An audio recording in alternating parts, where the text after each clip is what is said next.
એકતાઓ નેકતાઓ 5-5, 10-10 મતોનું વ્યવસ્થિત કરો. અને ભાજપમાં જે આપણે સમજાવવા આવે ને એને કહેવાનું હવે તું આવી જાય મોકો છે પચકે તો નહીં કે તું આ મેં તને કીધું નહીં. તમારે એવું જ કહેવાનું. મને આજથી 5 વર્ષ પહેલા જોઈન થયું તો ભાજપ વાળા કીધું ભાઈ આમ આદમીમાં મેં કીધું કાંઈ વાંધો નહીં 10 વર્ષ ભાઈ તમે લાઈનમાં હશો ને હું તમને જોઈન્ટ કરીશ ચિંતા ના કરો. એવા જ કોન્ફિડન્સ થી કહેવાનું સાહેબ. ભાઈડા વખતથી કહેવાનું. અત્યારે દેખાડી દીધું કે ન દેખાડી દીધું સાહેબ. મેં ત્યારે પણ કીધું છે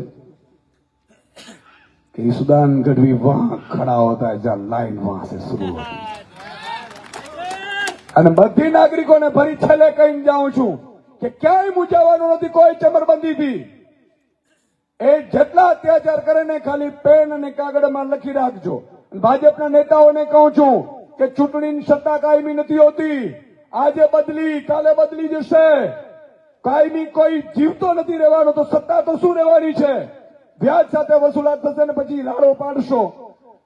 એટલે મારા કાર્યકર્તાઓને કે મારી એક પણ નાગરિકને કોઈએ પણ હેરાન કરવાની કોશિશ કરી છે તો હું વ્યાજ સાથે વસૂલાત કરીશ. આ સંધ્યા ટાણે બોલું છું અને તમને કહીને જાઉં છું ચિંતા ન કરતા ટાઈગર અભી જિંદા હૈ.